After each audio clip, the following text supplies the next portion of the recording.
The lights were dimmed, the crowd restless. Fans who had waited hours began to grow uneasy. It was Essence Fest, a celebration of black music, culture, and legacy, and Lauryn Hill was billed as the Saturday night headliner. But what unfolded was a night of confusion, disappointment, and disarray. Lauryn Hill, the enigmatic icon of neo-soul and hip-hop, was slated to close out the second night of the festival at Caesars Superdome in New Orleans. The festival-goers had endured a long lineup of performances, staying for hours in anticipation of Hill's set. But as the clock ticked past midnight, many began to wonder if she'd show up at all. Scheduled to perform at 10:30 p.m., Hill didn't take the stage until nearly 1 a.m., more than 2 hours past her scheduled time. The delay led to a steady exodus of fans from the arena. Seats that had once been filled with excited attendees began to empty out.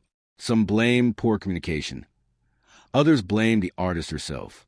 Regardless, the stadium that was supposed to witness a musical homecoming was left echoing with gaps of silence and patches of emptiness. As Hill finally emerged on stage, dressed in flowing garments and flanked by a full band, there was a mixture of relief and resentment in the air. Her performance, as always, was a masterclass in musicianship. Soul-stirring vocals, rich instrumentation, and reinterpretations of her classic hits. But the energy wasn't the same. Too many fans had already left. The crowd was sparse. The spectacle felt muted. This isn't the first time Lauryn Hill's timing has drawn criticism. Over the years, she's gained a reputation for showing up late or rescheduling performances altogether. For some fans, it's part of the mystique. For others, it's become an all-too-familiar disappointment. The Essence Fest performance only reignited long-standing debates about professionalism, artistry, and fan expectations. Social media exploded with reactions in real time.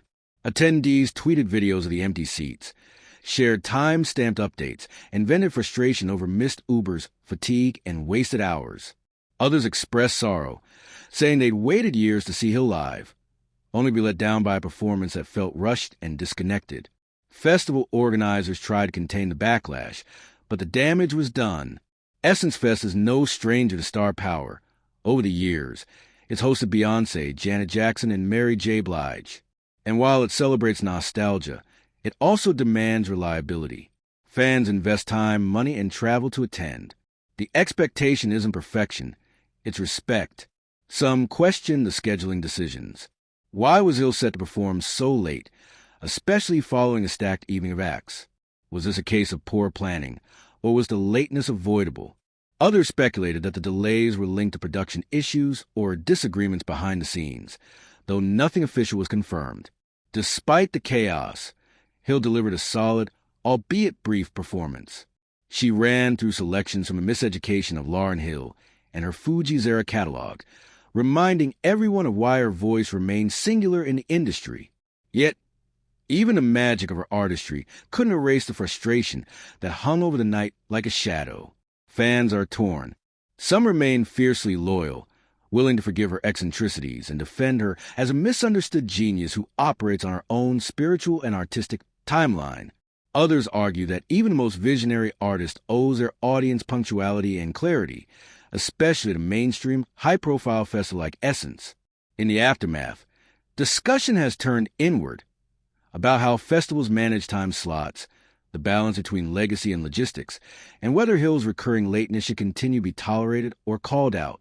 There's no denying her impact on music. Her words, her rhythm, her soul, all of it helped shape a generation. But impact alone may not be enough to sustain goodwill forever. Essence Fest 2025 was meant to be a crowning moment, a celebration of icons and the culture they've helped build. Instead, it became a lesson in expectations unmet. For those who waited patiently in their seats, only to leave in disappointment, the night won't be remembered for Lauryn Hill's voice, but for the silence that came before it. In many ways, it mirrors the paradox of Lauryn Hill herself, brilliant and beloved, yet often just out of reach.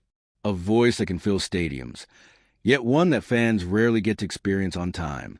The stadium lights may have dimmed, but the questions raised by her performance linger well after the last note faded into the night.